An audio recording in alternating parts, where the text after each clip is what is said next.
Welcome guys to a brand new video on solo leveling Arise. Now I made a mistake, so I released a video going over the gems and I tried to make a guide for that. There was one part in that video that I said something that is absolutely incorrect, so I'm taking this time to make a new video to hopefully go over a proper gem guide. And I also want to clarify something about Alicia as well, because I also made a video going over whether or not you should summon for Alicia, and people still think she's an absolutely garbage character for some reason.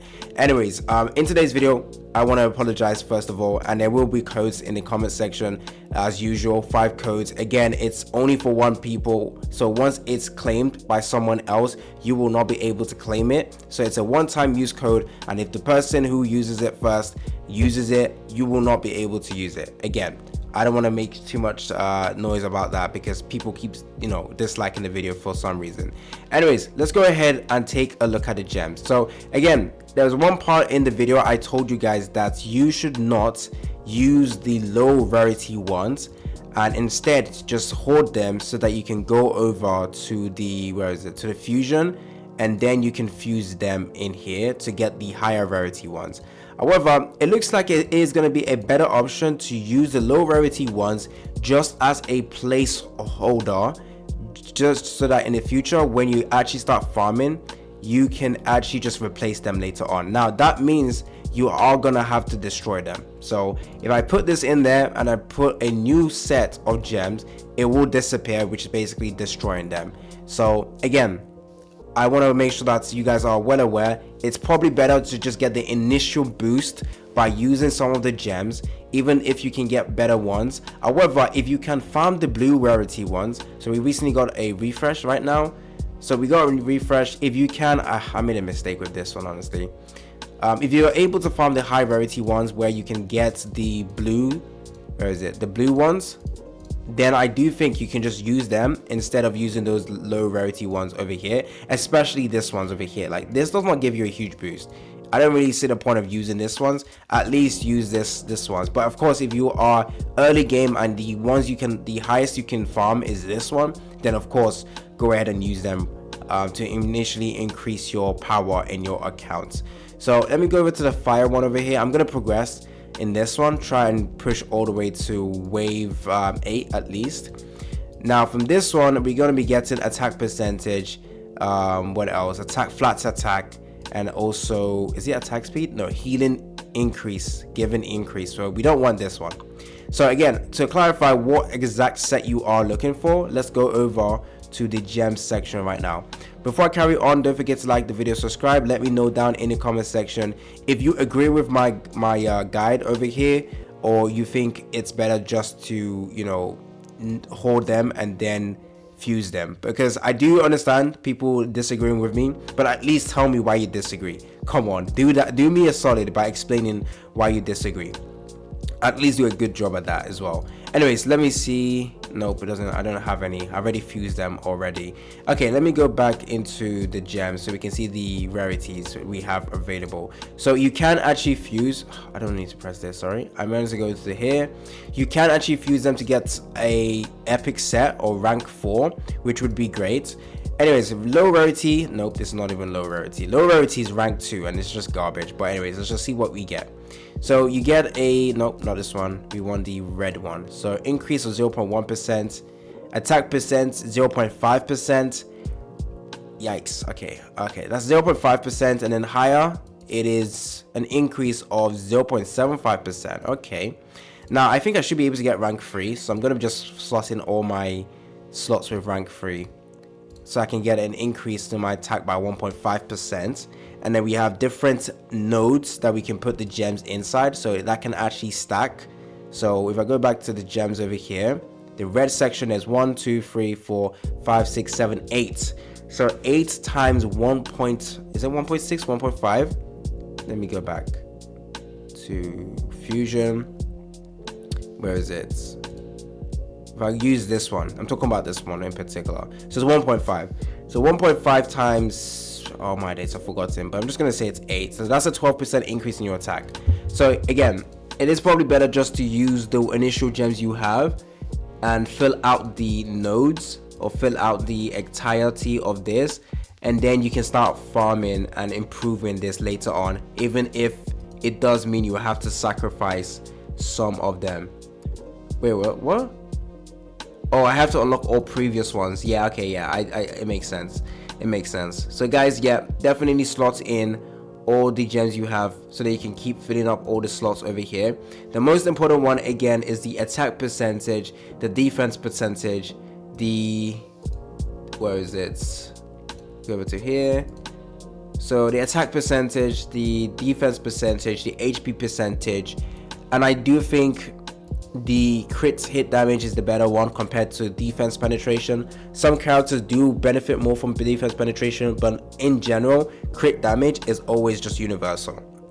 And then for the purple one, the better one is either going to be mana consumption, additional mana power, or the mana consumption reduction. But I'm leaning towards the additional mana power because at least it's a percentage. If I go over to my Sung Jin-woo over here and I go over to his stats, there we go. Where's mana consumption? So we have mana consumption reduction 562. It doesn't tell us how many percent this is, but if you see mana increase, so our total mana, oh no, wait, what is it? Is it mana consumption and then there is just straight up mana MP? So I think MP might be better. I might be just increasing your MP might be better than just going for reduction in mana consumption. I'm not sure right now about that one in particular. Let me know down in the comment section whether the mana consumption is better, reduction of mana consumption is better, or just increasing your MP in general. So yeah, hopefully that that explains what you should be doing with the gems. Just fill your nodes as fast as possible, but of course making sure you put the best one, and the most important ones are the HP, the percentage ones. So fill out that as fast as possible, so and then eventually you can start fusing. So this one's additional attack. I'm just gonna use this for now. It's a purple one. I get an initial increase in my attack, I guess. So yeah, I'll go with this for now. And as you can see, we did get an increase in our power and everything. And all of this stuff get given to your Sung Jin-woo, your hunters, so it's universal. And I believe it also goes to even your shadows as well. So it's a universal buff. So hopefully this clarifies what you should be doing with the gems. And now let's talk about Alicia. Now I made a video going over should you summon for Alicia. Alicia is a good unit. Now in regards to Alicia, I want to quickly clarify something. Alicia is a good unit, full stop. She is a good character. Would you regret pulling for her? Absolutely not. Should you skip her?